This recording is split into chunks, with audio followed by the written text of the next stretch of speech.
నమస్తే, అపోలో ఆరోగ్యమస్తు కార్యక్రమానికి స్వాగతం.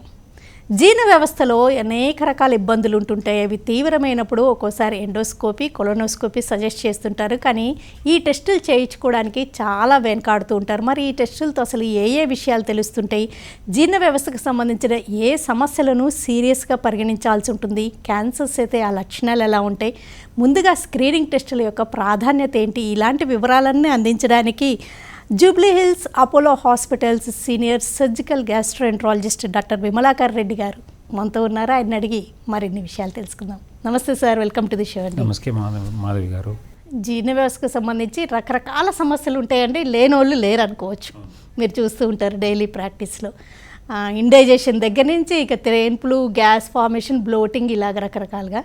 ఈ సిమ్టమ్స్ ఎప్పుడు సీరియస్ అనుకోవాల్సి ఉంటుంది? సో ఇప్పుడు సిమ్టమ్స్ సీరియస్ అనడానికి రెండు రకాలు. సీరియస్ అనే పదానికి యాక్చువల్గా అర్థము కొన్నిసార్లు సింపుల్ ఎసిడిటీయే ఆ రోజు నిద్రపట్టకుండా చేసి సివియర్గా విపరీతమైన నొప్పి వచ్చి హాస్పిటల్కి వెళ్ళే పరిస్థితి తీసుకురావచ్చు.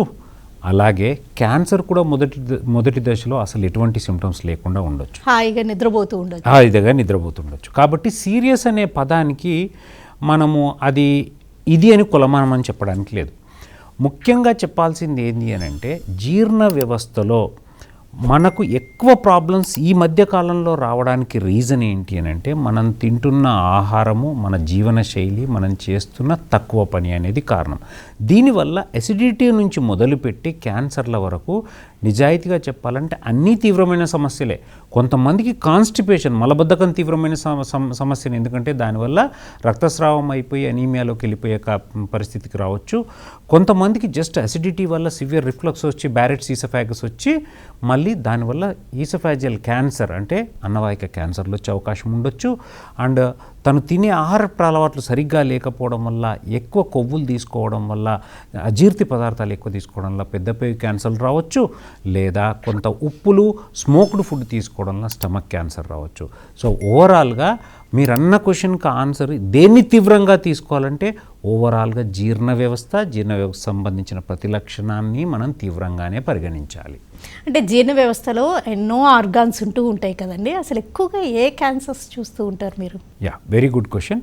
సో ఓవరాల్గా 100% క్యాన్సర్లు ఈ సమాజంలో ఉంటే 25% క్యాన్సర్లు మన జీర్ణ వ్యవస్థకు సంబంధించింది. అంటే అది ఎంత ముఖ్యమైన అవయవం మీరు అర్థం చేసుకోవాలి. ఆ వ్యవస్థలో, జీర్ణ వ్యవస్థలో అన్నవాహిక మొదలు పెట్టుకొని జీర్ణాశయము, చిన్న పేగు, పెద్ద పేగు, మలద్వారంతో పాటు లివర్, కాలేయము, ప్యాంక్రియాస్, క్లోమగ్రంథి అండ్ గాల్ బ్లాడర్, పిత్తాశయము అండ్ ప్లీహము, వీటన్నిటితో కలిపి ఉంటుంది. సో వీటిలో ముఖ్యంగా వచ్చే క్యాన్సర్స్ ఏవి అయితే ఉన్నాయో, పెద్ద పేగు క్యాన్సరు, జీర్ణాశయ క్యాన్సరు. జీర్ణ వ్యవస్థలో జీర్ణాశయ క్యాన్సరు, పెద్ద పేగు క్యాన్సరు, దాని తర్వాత వచ్చే క్యాన్సర్లు liver cancer, then pancreatic cancer. అదే నార్త్ ఇండియాలో అయితే కొంత గాల్ బ్లాడర్ క్యాన్సర్ పర్సంటేజ్ కూడా చాలా ఎక్కువ. ఇది అసలు చాలా ఇంట్రెస్టింగ్ అండి. మీరు ఒక యాత్ర మొదలుపెట్టారు, కుంజర యాత్ర అని. అంటే అసలు చాలా ఇంట్రెస్టింగ్ ఉంది. ఏంటి ఆ యాత్ర ఏంటి, దాని పర్పస్ ఏంటి, ఏ విషయాలు కనుక్కుంటున్నారు, ఎలాంటి చెకప్స్, స్క్రీనింగ్ టెస్టులు చేస్తున్నారు, ఎవరికి చేస్తున్నారు? సో ఇప్పుడు నేను చెప్పినట్టుగా ఇంత పెద్ద బాడీలో 25% క్యాన్సర్లు మా సిస్టమ్, అంటే మాకు సంబంధించిన జీర్ణ వ్యవస్థకు సంబంధించిన క్యాన్సర్లు రావడం అనేది చాలా బాధాకరమైన విషయం. అందులో మీకు తెలియంది కాదు, ప్రతి క్యాన్సర్ను 4 స్టేజ్లుగా విభజిస్తాం. First stage, second stage, third stage and fourth stage. ఒక క్యాన్సర్ మొదటి దశలో గుర్తించడానికి, 4వ దశలో గుర్తించడానికి చాలా చాలా డిఫరెన్స్ ఉంటుంది. అంటే ఒక మనిషిని మొదటి దశలో గుర్తిస్తే 80 నుంచి 90% కాపాడే అవకాశం ఉంటుంది. అదే 4వ దశలో గుర్తిస్తే 10% కూడా ఉండదు, 90% చనిపోయే అవకాశాలు ఉంటుంది. అంటే క్యాన్సర్ను తొలి దశలో గుర్తించడం అనేది చాలా ముఖ్యమైన విషయం. అది నన్ను చాలా బాగా ఇగ్నైట్ చేసిన విషయం. అంటే మా దగ్గరికి వచ్చి కొన్నిసార్లు కొన్ని సంఘటనలు మీరు చూస్తే చాలా ఎడ్యుకేటెడ్ ఫ్యామిలీ నుంచి వచ్చి ఉంటారు. కొంతమంది డాక్టర్లు, జీర్ణ వ్యవస్థకు సంబంధించిన సర్జన్లకు సంబంధించిన మదర్, ఫాదర్ కూడా స్టేజ్ 4 క్యాన్సర్లో బయటపడ్డ సంఘటనలు చూసినప్పుడు నాకు కొంత అనిపించింది.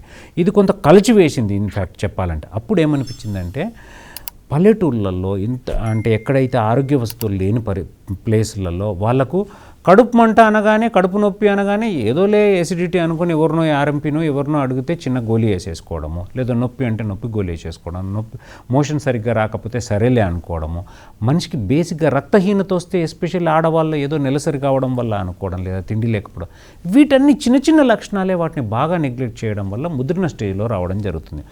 దాన్ని దృష్టిలో పెట్టుకొని మేము ఒక టీమ్ విమ్లాకర్ ఫౌండేషన్ అని పెట్టి దానికి అపోలో హాస్పిటల్ వారి సహకారంతో కుంజర యాత్ర అనేది చేయడం జరుగుతుంది. కుంజర యాత్రలో ఏం చేస్తున్నామంటే ఫ్రీగా జీర్ణ వ్యవస్థకు సంబంధించిన క్యాన్సర్ స్క్రీనింగ్ చేస్తాం. అందులో ఫ్రీగా endoscopy, ultrasound, hepatitis B, hepatitis C, CBP and దాంతోపాటు ECG 2D, echo proctoscopy, lipid profile, LFT అలాంటి 14 రకాల టెస్టులు ఫ్రీగా పేద ప్రజలకు పల్లెటూరులో ఉన్న వాళ్ళలో చేసి ఆ రోజు పొద్దున పోయి ఇవన్నీ అంటే ఒక హాస్పిటల్ని తీసుకెళ్తాము ఇండైరెక్ట్గా. అక్కడ పోయి అన్ని టెస్టులు చేసి ఆ రిపోర్ట్లు చూసి వాటికి సంబంధించిన ఎవరైనా కనుక్కుంటే వాళ్ళకి ఏం చేయాలో నెక్స్ట్ స్టెప్ చెప్పడము, లేదు మిగతా జస్ట్ యాసిడిటీ ఇట్లాంటి ప్రాబ్లంలు, ఫ్యాటీ లివర్లు ఉన్నాయంటే వాటికి సంబంధించిన అవగాహన కల్పించడం అనేది జరుగుతుంది. ఇప్పటికి 47 క్యాంపులు గత 2 ఏళ్ళుగా చేసినాము. దీనివల్ల మంచి రిజల్ట్స్ ఉన్నాయి. ఇంకా ఎంతకాలం చాలా కాలం చేయాలని కోరిక ఉంది. మీరు గుర్తించినందుకు ఫస్ట్ ఆఫ్ ఆల్ ధన్యవాదాలు. రియల్లీ హైలీ ఆనరబుల్ జాబ్ అండి ఇది. ఎందుకంటే పల్లెటూర్లలో ఇలాంటి అసలు టెస్టులు ఉన్నాయని కూడా తెలియదు, స్క్రీనింగ్ టెస్టులు అవన్నీ మీరు ఇలాగ అంటే ముందుగానే వాళ్ళకి చెప్తారా ఎంటీ స్టమక్తో రమ్మని? మనం ఏం చేస్తామనంటే ఇదంతా ఫ్రీ టెస్ట్లు యూజువల్గా స్కూల్స్లో, బడులలో, గ్రామ పంచాయతీలో పెట్టడం జరుగుతుంది. మనకు వాళ్ళు అప్రోచ్ అయ్యి సార్ మా ఊర్లో పెట్టమన్నప్పుడు వాళ్ళు ₹1 అవసరం. ఎక్కడ ప్లేస్ చూపించాలి, జనాలను వాళ్ళే తీసుకొచ్చుకోవాలి. మినిమం 300 మందిని వాళ్ళకు ముందే ఒక రోజు ముందే వీడియో ఒక టీమ్ను కుంజర టీమ్ అనేది ఒకటి తయారు చేస్తాం అక్కడ ఉండే వాలంటీర్లతో. వాళ్ళకు వీడియో ద్వారా మనం ఎక్స్ప్లెయిన్ చేస్తాం ఏమేమి ఉంటుంది, ఎట్లెట్లుంటుంది. సో అక్కడ వచ్చే పేషెంట్ని ఎవరెవరిని తీసుకురావాలా, వచ్చే వాళ్ళు ఎట్లా రావాలి అంటే పరిగెడుపున రావాలా, ఎంత టైం పడుతుంది, ఎంతసేపు ఉండాలా, ఇవన్నీ డీటెయిల్గా చెప్పిన తర్వాతనే మా 10 మంది టీం ముందు రోజు పోయి అంతా సెటప్ చేసుకున్నాక మిగతా 30 మంది తెల్లారిపోయి టోటల్ 40 మెంబర్స్ని 300 మందికి మినిమం 300 మందికి ఒక్కోసారి 450 కూడా జరుగుతుంటుంది. హైదరాబాద్ నుంచి 300 కిలోమీటర్ల దూరంలో కూడా చేయడం జరిగింది. కుంజరా అని పెట్టడంలో ఏమన్నా పర్పస్ ఉందా? ఉందండి. కుంజర అంటే మీ అందరికీ తెలుసు ఏనుగు అనేది మన ధర్మంలో బేసిక్గా మన ఆరోగ్యానికి ఒక సూచిక అండ్ మంచి స్టార్టప్కి లేదా విఘ్నేశ్వరుడికి దాంతోపాటు అదొక వెహికల్. అంటే మేము కుంజర యాత్రలో ఏం తీసుకుపోతున్నాం, ఈ సామాన్ అంతా ఒక బండ్లో వేసుకొని పోతున్నాం. అంటే ఒక వెహికల్ అనేది పోయి వాళ్ళకి స్క్రీన్ ఒక మంచి చేస్తుంది అనే ఉద్దేశంతో ఏనుగును ఒక సూచికగా తీసుకొని కుంజర అని పేరు పెట్టడం జరిగింది. మరి ముఖ్యంగా హెపటైటిస్ బి, సి పాజిటివ్ ఉన్న వాళ్ళకి ముందుగానే గుర్తిస్తే ఆ ఇన్ఫెక్షన్స్కి సరైన ట్రీట్మెంట్ అండ్ వాళ్ళు తర్వాత ఫాలోఅప్ కేర్ తీసుకొని క్యాన్సర్స్కి గురి కాకుండా కాపాడుకోవచ్చు కదండి. అంటే ఒకటండి, ఎప్పుడైనా కానీ అవయవం పాడైనప్పుడు అది మంచి సోర్స్ అవుతుంది. అది మంచి ఇప్పుడు ఒక చోట కుళ్ళిపోయినప్పుడే దాంట్లో అన్ని బ్యాక్టీరియాలు పెరిగి అందులో దాన్ని పాడు చేసే అవకాశం ఉంటుంది. అట్లా లివర్ పాడైనప్పుడు, కాలేయం పాడైనప్పుడు అందులో క్యాన్సర్ వచ్చే అవకాశాలు ఎక్కువ ఉంటాయి. కారణాలు ఏంటి? మెయిన్గా ఆల్కహాల్, తర్వాత hepatitis B, hepatitis C, fatty liver, ఇవి మెయిన్. ఇది కాకుండా మిగతా వాటి వల్ల కూడా లివర్ పాడు కావచ్చు. సో ఈ పాడవడం అనేది మనకు తెలిసిన కారణాలు ఏంటి? Hepatitis BC. వీటిని ముందుగానే గుర్తిస్తే హెపటైటిస్ బీకి అయితే వ్యాక్సినేషన్ ఉంది, బీకి సికి ట్రీట్మెంట్ ఉంది. ముందే ట్రీట్మెంట్ చేస్తే లివర్ పాడయ్యే అవకాశాలు తగ్గిపోతాయి. సో దట్ మనకు క్యాన్సర్లు వచ్చే అవకాశాలు తగ్గుతాయి. అందుకని హెపటైటిస్ బిని, సిని గుర్తించడం ద్వారా లివర్ క్యాన్సర్ను అరికట్టవచ్చు. మన సొసైటీలో చాలామందికి ఏమనిపిస్తుంది, ఎక్కడి నుంచైనా బ్లీడింగ్ అయితే అది క్యాన్సర్కి ఇండికేషను. ఒకవేళ వామిటింగ్లో కొంచెం రక్తం కనిపించినా, మోషన్లో రక్తం కనిపిస్తే అప్పుడే భయపడుతుంటారు. చాలా మంచి ప్రశ్న అడిగారండి. నేను దీని గురించి అవేర్నెస్ చేయడం కోసమే సింపుల్ సిబిపి, ఒక హిమోగ్లోబిన్ టెస్ట్ చేయడం వల్ల ఎనీమియా, రక్తహీనత వల్ల stomach cancer, colon cancer, rectal cancer 3 రకాల క్యాన్సర్లు గుర్తించవచ్చు. చాలామంది నేను తినకపోవడం వల్లనో లేదా ఆడవాళ్ళు అయితే నెలసరి వల్లనో దానివల్ల మనకు రక్తహీనత అనిపించింది అనుకుంటారు. కానీ వాళ్ళలో మీరు ఎండోస్కోపీ, కొలనోస్కోపీ చేయడం ద్వారా అట్లీస్ట్ 100 మందిలో స్క్రీన్ చేస్తే 2-3లో అన్నా కానీ ఈ రకాల క్యాన్సర్లు గుర్తుపట్టచ్చు. స్టమక్ క్యాన్సర్ బ్లీడ్ కావడం వల్ల, స్టమక్లో క్యాన్సర్ అయ్యి, జీర్ణాశయంలో క్యాన్సర్ అయ్యి అది స్లోగా బ్లీడ్ కావడం వల్ల అనీమియా వస్తుంది. పెద్ద పేగులో క్యాన్సర్ అయినప్పుడు కూడా అది స్లోగా అది అల్సరేట్ అయ్యి బ్లీడ్ కావడం వల్ల అనీమియా వస్తుంది. అండ్ మనకు బేసిక్గా రెక్టమ్ క్యాన్సర్, రెక్టల్ అంటే మలద్వారం ద్వారా క్యాన్సర్, మలద్వారం దగ్గర వచ్చే క్యాన్సర్లో కూడా బ్లీడింగ్ కావడం వల్ల రక్తహీనత వస్తుంది. ఇంకొక విషయం ఇక్కడ మీరు గుర్తించాల్సింది ఏంటి అని అంటే, పెద్ద పేగులో ఎక్కడ పైన మన క్యాన్సర్ ఉన్నా ఆ ప్రెషర్ వల్ల కింద పైల్స్ వచ్చే అవకాశం ఉంటుంది. చాలామంది పైల్స్ బ్లీడ్ అవుతున్నాయి కదా, ఏదో ఒకటి మందులు వేసుకోవడం, లేకపోతే సరే ఇది పైల్స్ ఎక్కదని వదిలేసే అవకాశం ఉంటుంది. ఒక వ్యక్తి 35 నుంచి 40 ఏళ్ళు దాటిన తర్వాత, ముఖ్యంగా 40 ఏళ్ళు దాటిన తర్వాత వాళ్ళకు పైల్స్ వస్తే ఖచ్చితంగా పెద్ద పేగుకు సంబంధించిన కొలనోస్కోపీ చేసుకోవడం, దానిపైన ఏం లేదు, ఓన్లీ మనకు పైల్స్ మాత్రమే ఉన్నాయి అని కన్ఫర్మ్ చేసుకోవడం చాలా ముఖ్యమైనది.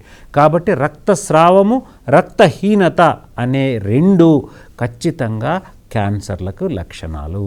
అది జీర్ణ వ్యవస్థ, పేగు క్యాన్సర్లు. చాలామంది మీరు చెప్తున్నట్టు నిజంగానే పైల్స్నే అంటే క్యాన్సర్స్ని కూడా పైల్స్ అనే అనుకుంటూ ఉంటారు. వాళ్ళకు తోచిన ట్రీట్మెంట్, చేంజెస్ ఫుడ్లో ఇలాంటివి చేసుకుంటూ ఉంటారు. అవును, అండ్ డిలే చేస్తారు. బేసిక్ ఏంటంటే పైల్స్ అని అక్కడక్కడ తిరగడం, ఏదో కట్టేయించుకోవడము, అక్కడ లోకల్ డాక్టర్లతో ఏదో చేంజ్ చేసుకోవడం వల్ల పైనున్న క్యాన్సర్ను మిస్ కావడం జరుగుతుంది. కాబట్టి 45 ఏళ్ళ తర్వాత పైల్స్ వస్తే ఖచ్చితంగా కొలనోస్కోపీ చేయించుకోవాల్సిందే, ఏం లేదని ప్రూవ్ చేసుకోవాల్సిందే. ఒకవేళ పైల్సే అయితే అది 1-2 అయితే మెడిసిన్స్ ద్వారా, 3-4 స్టేజ్ల గ్రేడ్లు అయితే అప్పుడు సర్జరీ ద్వారా ట్రీట్మెంట్ చేయించుకోవాలి. జీర్ణాశయానికి అంటే స్టమక్కి సంబంధించిన క్యాన్సర్స్ కంటే పెద్ద పేగు చివరి భాగం, కోలన్ కానీ కోలోరెక్టల్ క్యాన్సర్సే ఎక్కువ అని అంటారు, నిజమేనా? అవునండి, నేను అందుకే చెప్పాను, మొత్తం జీర్ణ వ్యవస్థ క్యాన్సర్లో ఎక్కువ వచ్చేది colorectal cancer, then stomach cancer, then liver cancer, then pancreas and gall bladder cancer. So పెద్ద పేగు క్యాన్సర్లు రావడానికి ఎస్పెషల్లీ ఈజ్ వెస్టర్న్, ఇంతకుముందు వెస్టర్న్ కంట్రీస్లో, పాశ్చాత్య దేశాల్లో ఎక్కువ వచ్చేది. ఇప్పుడు మన సైడ్ ఎందుకు ఎక్కువ అవుతుందంటే అగైన్ మళ్ళీ మన తినే ఆహారపు అలవాట్లు, ఫైబర్ తక్కువ ఉన్నాయి తీసుకోవడము, ఎక్కువ కార్బోహైడ్రేట్ తీసుకోవడము, వాటి వల్ల కాన్స్టిపేషన్ రావడము, వాటి వల్ల జెనెటిక్ మ్యూటేషన్స్ రావడము, దానివల్ల మలబద్ధకం తర్వాత జెనెటిక్ మ్యూటేషన్స్ రావడం వల్ల స్లోగా అది మెల్లగా క్యాన్సర్కు దారితీయడం అనేది జరుగుతుంది. చాలామందికి ఏమనిపిస్తుంది అంటే తిన్న ఆహారం ప్రాపర్గా డైజెస్ట్ అయ్యి పొద్దున్నే మోషన్కి ఫ్రీగా వెళ్ళగలిగారంటే వాళ్ళ డైజెస్టివ్ సిస్టమ్ పర్ఫెక్ట్ అనుకుంటారు. ఒకవేళ క్యాన్సర్స్ ఉన్నా ఇట్లా నార్మల్గా ఉండే అవకాశం ఉంటుందా?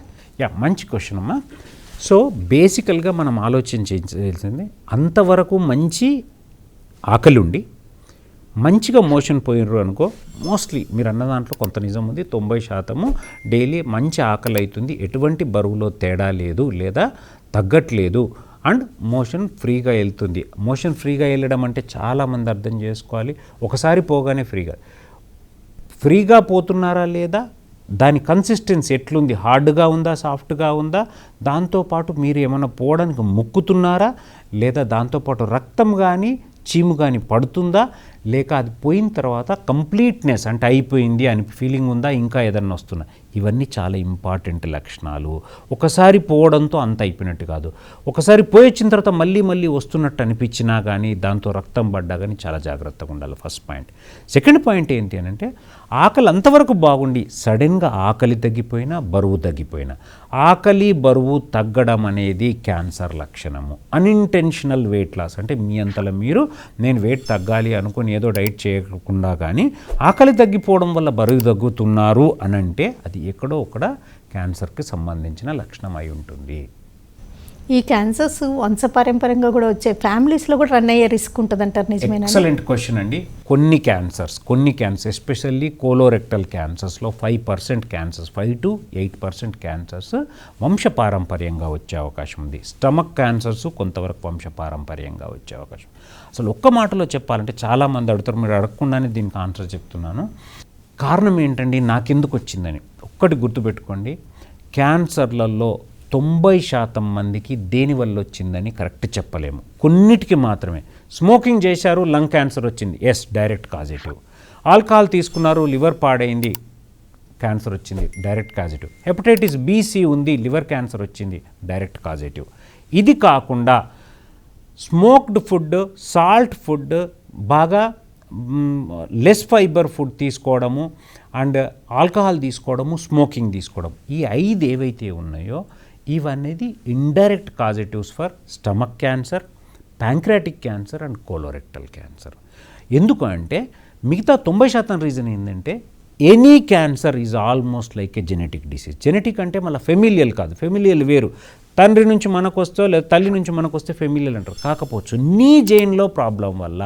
అందుకే దీన్ని మేము మా భాషలో ప్రతి క్యాన్సర్స్కి నట్సన్స్ డబుల్ హిట్ థియరీ అంటాం. అంటే 2 రకాల హిట్స్ జరగాలి. పుట్టుకతో జీన్లో కొంత ప్రాబ్లం ఉండాలా. సెకండ్, ఎన్వైరన్మెంటల్ ఫ్యాక్టర్, అంటే అది తిండి కావచ్చు, టెంపరేచర్ కావచ్చు, లేకపోతే ఆల్కహాల్ కావచ్చు, స్మోకింగ్ కావచ్చు, హెపటైటిస్ బి కావచ్చు, సి కావచ్చు, వాటి వల్ల కూడా సెకండ్ ట్రిగ్గర్, సెకండ్ హిట్ జరిగినప్పుడు అంటే పుట్టుకతో ఆ జీన్లో కొంత ప్రాబ్లం ఉంది. అండ్ సెకండ్ హిట్ అనేది నీ కాలక్రమేణా జరిగిన పరిస్థితులు, ఎన్వైరన్మెంట్ వల్ల సెకండ్ హిట్ జరిగి అప్పుడు జెనెటిక్ మ్యుటేషన్స్ వల్ల క్యాన్సర్ అనేది, అంటే ఒక క్యాన్సర్ సెల్ అనేది తయారయ్యేది, అది ఎక్సెసివ్ గ్రోత్ అయ్యి నార్మల్ సెల్ కంటే క్యాన్సర్ గడ్డగా మారడం జరుగుతుంది. సో ఓవరాల్గా మనం ఒక లేమ్యాన్ టెర్మినాలజీలో చెప్పాలి అంటే, మీరు చాలామంది నాకు ఎందుకు వచ్చింది అనే దానికంటే ఇది ఓవరాల్గా జెనెటిక్ మ్యుటేషన్ వల్ల రావడం అనేది జరుగుతుంది. ఒకవేళ అలా ఫ్యామిలీలో ఉందనుకోండి, ఏం కేర్ తీసుకోవాలి? Yeah, very good question. ఒక్కటి గుర్తుపెట్టుకోండి, young age cancer. Young age అంటే 20-30లో క్యాన్సర్ రావడం. అండ్ అంతకుముందు ఫ్యామిలీలో లెస్ దాన్ 40-50 ఇయర్స్లో, 45 to 50 ఇయర్స్లో వాళ్ళ పేరెంట్స్కో లేదా గ్రాండ్ పేరెంట్స్కో లేదా సిబ్లింగ్స్కో క్యాన్సర్ వచ్చి ఉన్నప్పుడు ఇట్లాంటి ఫ్యామిలీస్లో ఖచ్చితంగా వాళ్ళు రెగ్యులర్ స్క్రీనింగ్ చేసుకోవాలి. 40 ఇయర్స్ తర్వాత రెగ్యులర్ ఎండోస్కోపీలు, కొలనోస్కోపీలు, హెపటైటిస్ బీసీ ఎట్లాగో టెస్ట్ చేసుకుంటారు, అల్ట్రాసౌండ్ స్కానింగ్ అనేది. అందులో మస్ట్ చేయించుకోవాల్సింది ఎండోస్కోపీ, కొలనోస్కోపీ. ఎస్పెషల్లీ సిమ్టమ్స్ ఉన్నప్పుడు, ఏదో ఇండైజెషన్ వస్తుంది, అంతా ఎసిడిటీ లాగుంది, నెగ్లెక్ట్ చేయొద్దు, ఎండోస్కోపీ చేయించుకోండి. మోషన్లో కొంత రక్తం పడుతుంది, మోషన్ సరిగ్గా రావట్లేదు, మోషన్ వచ్చే విధానం మారింది, అంటే ఇంతకుముందు సరిగ్గా వచ్చేది ఇప్పుడు గట్టిగా అయిపోయింది, రిబ్బన్ లాంటి మోషన్ వస్తుంది, లేదా రక్తం పడుతుంది అనుకున్నప్పుడు కొలనోస్కోపీ. లేదంటే అట్లాంటి వాళ్ళలో 40 ఇయర్స్ తర్వాత ఎవ్రీ 5 ఇయర్స్కి ఒకసారి, ఇనీషియల్గా every 5 years, then followed by ఏదన్నా డౌట్ ఉంటే ఎవ్రీ ఇయర్లీ కూడా కొన్నిసార్లు చేయించుకోవాల్సిన అవసరం పడుతుంది. So screening is must. అది సిబిపి, ఎండోస్కోపీ, కొలనోస్కోపీ, అల్ట్రాసౌండ్, ఈ 4 సరిపోతాయి. హెపటైటిస్ సికి అయితే ఈ రోజుల్లో మంచి ట్రీట్మెంట్, పూర్తిగా క్యూర్ కూడా చేస్తున్నారు కదండి. అవునమ్మా. హెపటైటిస్ బి అంటే వ్యాక్సిన్ తీసుకోలేదు, పాజిటివ్ ఉంది, వాళ్ళు ఎలాంటి ఫాలోఅప్, ఎలాంటి అబ్జర్వేషన్, కేర్ తీసుకోవాలి? Very good question. సికి అయితే ట్రీట్మెంట్ ఉంది. దేన్నైనా గుర్తించడం ఫస్ట్ మొదటి మెట్టు. హెపటైటిస్ బిని వ్యాక్సిన్ ద్వారా వీలైన కాడికి, ఇప్పుడైతే పుట్టిన పిల్లల నుంచే హెపటైటిస్ బి వ్యాక్సినేషన్ జరుగుతుంది కాబట్టి అన్లైక్లీ. బట్ ముందటి తరం వాళ్ళకి కానీ ముందటి కాలం వాళ్ళకి కానీ హెపటైటిస్ బి ఒకవేళ వచ్చుంటే దాన్ని ఏం చేస్తామంటే వైరల్ లోడ్ అనేది చూడడం జరుగుతుంది. లివర్ ఫంక్షన్ టెస్ట్ చూడడం పడుతుంది.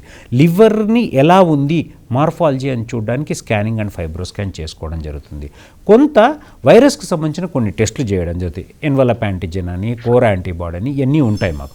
ఇవన్నీ చేసిన తర్వాత ఇమ్మీడియట్గా ట్రీట్మెంట్ స్టార్ట్ చేస్తాం హెపటైటిస్ బికి. ఒకే ఒక ట్యాబ్లెట్ ఉంటుందండి, రోజు రాత్రికి టెనోఫెరిఎఫ్ అని ఒక ట్యాబ్లెట్ వేసుకుంటే సరిపోతుంది. అది ఒక్క ట్యాబ్లెట్తో మీరు లివర్ డ్యామేజ్ని అరికట్టవచ్చు. జరిగిన డ్యామేజ్ని రివర్స్ చేయలేకపోయినా మోస్ట్ ఆఫ్ ద లివర్ డ్యామేజ్ని అరికట్టవచ్చు. సో ఇమ్మీడియట్గా యూజువల్గా కొన్నేళ్ళు 2 to 3 ఇయర్స్ వాడగానే ఫస్ట్ 6 months వాడిన తర్వాతనే వైరల్ లోడ్ చేస్తాం. వైరల్ లోడ్ తగ్గిపోవడం జరుగుతుంది. అలాగే ఉంటే 2 years వరకు వాడి తర్వాత ఆపేయడమా, లేకపోతే ఎట్లాంటి పరిస్థితిని బట్టి నిర్ణయం తీసుకోవడం అనేది జరుగుతుంది. ఈ రోజుల్లో ఒక పెద్ద హెల్త్ బాంబ్ లాగుంది ఫ్యాటీ లివర్. ఈ ఫ్యాటీ లివర్ కూడా క్యాన్సర్స్కి దారితీస్తుందంటారా? సూపర్ క్వశ్చన్ అండి. లివర్ పాడు కావాలి అంటే అయితే ఆల్కహాల్ తీసుకోవాలి, హెపటైటిస్ బి రావాలి, హెపటైటిస్ సి రావాలి. నెక్స్ట్ ఇంపార్టెంట్ మీకు ఇంకో విషయం, మొన్ననే నేను ఒక రీల్ కూడా చేశాను. మన ఇండియాలో లివర్ ట్రాన్స్ప్లాంట్లు జరిగితే 100 లివర్ ట్రాన్స్ప్లాంట్లో 29 లివర్ ట్రాన్స్ప్లాంట్లు ఆల్కహాల్ తీసుకొని లివర్ పాడు కావడం వల్ల ఉన్న సిర్రోసిస్కి మనం చేయడం జరుగుతుంది. కానీ 25% ఫ్యాటీ లివర్ వల్ల లివర్ పాడైన దానికి. ఎంత పెద్ద బాంబ్ అంటే మనము తీసుకుంటున్న ఎక్సెసివ్ కార్బోహైడ్రేట్ అండ్ ఫ్యాట్, దీనివల్ల ఫ్యాటీ లివర్ అనేది రావడం జరుగుతుంది. ఫ్యాటీ లివర్ అంటే సింపుల్గా బాడీలో కొవ్వు పెరుగుతుంది కదా, అదే లివర్లో కూడా డిపాజిట్ అవుతుంది. Simple terminology. మన బాడీలో కొవ్వు ఎట్లయితే పెరుగుతుందో మనం ఎక్కువ తిన్నా కొద్దీ, అలాగే లివర్లో కూడా కొవ్వు చేరడాన్ని ఫ్యాటీ లివర్ అంటారు. ఇది లావుగా ఉన్న వాళ్ళలో, ఎక్సెస్ బిఎంఐ ఉన్న వాళ్ళలో, డయాబెటీస్ ఉన్న వాళ్ళలో, హైపర్ టెన్షన్ ఉన్న వాళ్ళలో ఎక్కువగా వచ్చే అవకాశాలు ఉంటుంది. దీనివల్ల ఏమవుతుంది, ఫ్యాట్ చేరడం వల్ల లివర్లో 1,00,000 కణాలు ఉండాలనుకోండి, దాని మధ్య సగం ఫ్యాట్ చేరింది, సగానికి తగ్గిపోయింది. ఇలాగ ఫ్యాట్ పెరుగుతున్నా కొద్దీ ఒరిజినల్గా ఉండాల్సిన కణాల సంఖ్య తగ్గిపోయి ఫైబ్రోసిస్లో first steatosis, then fibrosis, then cirrhosis, fibrosis అయిపోయి సిర్రోసిస్లో, ఆ సిర్రోసిస్ అయినప్పుడు లివర్ పాడైంది కాబట్టి మళ్ళీ ఇట్ ఈస్ ఎ నైడస్, దాంట్లో కూడా ట్యూమర్లు వచ్చే అవకాశం ఉంటుంది. మన శరీరంలో రీజనరేట్ అయ్యే శక్తి కల్లా ఒకే ఒక ఆర్గన్ లివర్ కదా. లివర్ అంటే ఆ కొద్ది భాగాన్ని తీసేసి క్యాన్సర్ ఉన్నప్పుడు లివర్ మళ్ళీ నార్మల్గా వచ్చేయడం ఇలాంటి పరిస్థితులు చూస్తుంటారు. That is the reason behind live donor liver transplantation. ఇప్పుడు ఒక వ్యక్తిలో లివర్ పాడైందంటే 2 రకాల లివర్ ట్రాన్స్ప్లాంట్స్ చేస్తాం. బ్రెయిన్ డెడ్ పేషెంట్ నుంచి తీసుకొని హోల్సమ్ లివర్ను పెట్టడాన్ని డిసీజ్ డోనర్ లివర్ ట్రాన్స్ప్లాంటేషన్ అంటాం. కానీ అది దొరకని పక్షంలో ఫస్ట్ డిగ్రీ రిలేటివ్స్ నుంచి వెళ్ళి సగభాగం అంటే వాళ్ళకు సరిపడేంత మినిమం 35 to 40% లివర్ నుంచి మనం మిగతా భాగాన్ని తీసుకొని ఈ చెడిపోయిన లివర్ను తీసేసి పెట్టడం జరుగుతుంది.